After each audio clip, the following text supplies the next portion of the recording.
Hello everyone, Womboloader here. Welcome to another video about Gran Turismo. We are fast approaching Monday, so we are going to take a look at another Daily Race C strategy guide, which is Group 2 cars at Fuji International Speedway, 13 laps, tyre wear at times 13, fuel at times 3, and we have the choice of the racing medium and the racing hard tyres. Now, this one is a bit of a favourite combination of PDs. Group 2 at Fuji is quite popular, although it is June was the last time it actually popped up as a daily race.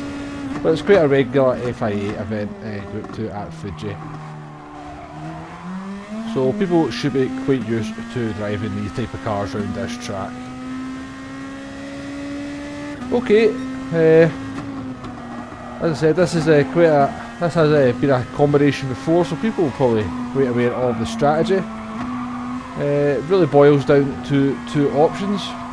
You can either try to do the non-stop on the hard tyres, or we do the one-stop using medium tyres and change it to another set of medium tyres.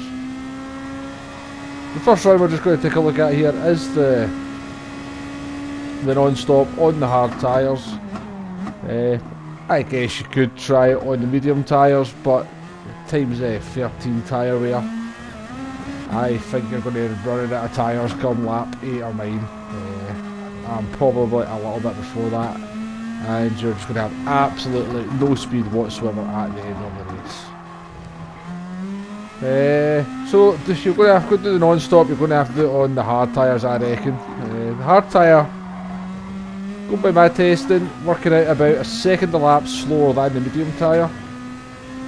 So you're going to be, if you try to do this strategy, you're going to be under pressure from anyone standing behind you on the medium tyres. So we cross the line there, our first lap, I'm at 33. We jump forward here to the midway point on this non-stop run. The tyres looking not terrible shape, but we're definitely starting to see a little bit of red appear there. Lap times, we've kept them fairly consistent, 33.5, then a 0.6, our fastest lap of a 0.2 on lap 4, followed by a 0.3 and then a 0.7, all in the 33s so far, so fairly consistent pace, and possibly an option to consider if you're starting right at the back. So we'll jump forward to just about the end of the race. We are just got a few corners to go. Lap 13, you can see that tyre wear now is really starting to kick in. Really starting to suffer through this last sector in particular. The sector time's not too bad in the first two sectors compared to our fastest lap, but certainly losing the majority of the lap time in this last sector, which contains over half the corners on the track, so really not a surprise there. So as we approach the finish line to finish this run, we'll just briefly talk about fuel. You can see the fuel there, no fuel concerns whatsoever. All the Group 2 cars will do this without saving fuel, so that's all we really have to say about that subject. And there we go, 13 laps completed. We just pull to a halt and move on to the next strategy, which is the one that everybody will be very familiar with. It is the one-stop strategy, racing mediums to racing mediums. On this run here, we're going to do 6 laps in the first stint and 7 laps on the second stint. And you'll find this is what the vast majority of people will do. To do a shorter stint for the first one while you've got high fuel, and then the longer stint with the lower fuel. And given that track position is king in this one, due to the dirty air that Group 2 cars transmit, makes it very, very difficult to follow another car. So as I said, track position is king. Some people will hold on and actually put on lap 7, but the undercut is massive for this one, in the region of like 3 to 4 seconds. So we come in for the pit stop here. We'll get a little idea of how long a pit stop's going to take. Relatively quick. not a huge loss. Quite difficult to calculate the exact loss because of the difference, how big the undercut is in this one. But I reckon it's approximately about 7 seconds. If we sort of take up, if we calculate our in-lap and our out-laps compared to lap 5, we actually lost 5.5 seconds. I think in general the pit loss approximately about 7 seconds if when you come out of the actual pit lane. So here we are, there's not a whole lot to look at here or talk about in this strategy. We are doing the longer stint of 7 laps in this second stint here. We've set our fastest lap on lap 8 when the tyres were at their freshest, no real surprise there. But we've pushed the tyres quite hard in this second stint. You can see the lap times have started to drop off quite a bit in these last few laps. But there was a mistake in lap 12. We are quicker than that. We did make a mistake into the can't remember when we made the mistake. We did make a mistake though. I do remember running quite wide in one of the corners. I just come across the line here. I think we finished with a 33.4, so you can see tell by that, but lap 12 not quite a representative.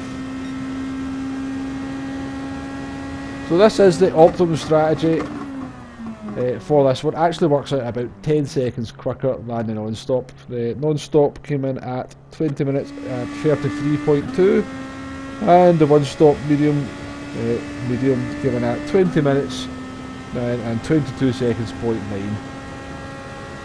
So around about 10 seconds of a difference.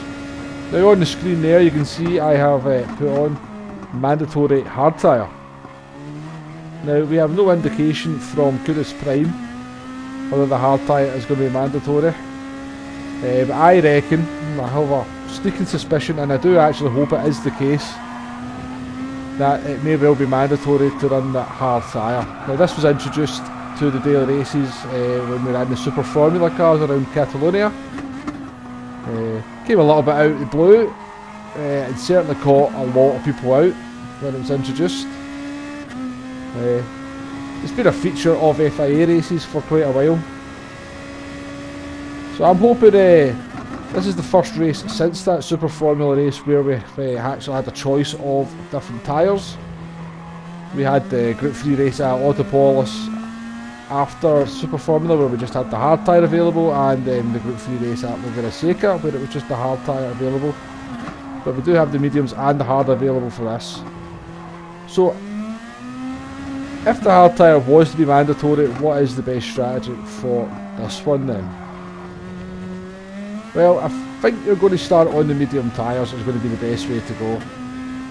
The hard tyre about a second a lap slower, so you're going to be under quite a lot of pressure if you're on the hard tyre from any medium tyre runners. So if you see the strategy guide for Laguna Seca, I said that you really want to be trying to find a target lap time. Once your lap times get to a certain point, would you be quicker changing onto the harder compound? Now we can see from the non-stop run, if you look back through the video, that the hard tyres were actually pretty good for about 8 laps of a reasonably consistent pace, and that was on full fuel. Whereas if you look back to the one-stop run, you can see that after about 5 laps on the mediums, that was where the lap time really started to drop off on the mediums. So I think if you were to sort of run a race, mediums and hards where the hard tyre is mandatory, you could get away with pitting on about lap 5, maybe even lap 4, onto the hard tyres and get quite a big try and get an undercut that way.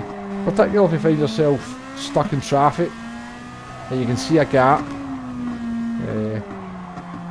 If cars are fighting with each other, they're just burning lap time. If you can find a clear bit of track, change maybe onto the hard tyres on lap 4. I certainly think you'll get 9 laps out of them with the fuel burn down a little bit. There is also the possibility that a 2-stopper could work for this one. You could do maybe 5 lap medium, and then change to the hards for 3 laps at the end. I could see that working. It'd be very tough because I've already mentioned earlier on in the video how much track position is king. So that's going to involve a hell of a lot of overtaking, but maybe a good fun option to give a try would be the two-stopper. So I'm not going to delve too deeply into doing some test runs with the mandatory tyre run. I don't know if it's going to be the case. As I said, I do hope it is. I think it adds a different element to this race than when we had it previously in June, and it would actually give a reason to have the hard tyre available for the race. Make it, if you don't have to run it, then nobody's going to run it. Everybody's just going to do medium, pitting on lap 5, 6 or 7. So that's my thoughts for this one. It's a good combination. I do enjoy Group 2 around Fuji. It does make for some good racing, but also is a bit of a dive bomber's paradise in that last sector where you've got the sort of 3 tight corners, one after the other. You can often, people will just stick the car up the inside when they've not really got a right to, but that's racing for you in a simulator. Okay, as I said, that's my thoughts for this one. We shall see in due course whether that hard tyre is going to be mandatory. As I said, I think it will be, but we shall find out very soon. So if you've made it to this part of the video, thank you very much for watching. I do appreciate all the views, and we are fast approaching 100 subscribers. So thanks for all the support if you are a subscriber. As I said, thank you very much, and I shall see you on the next one. Goodbye.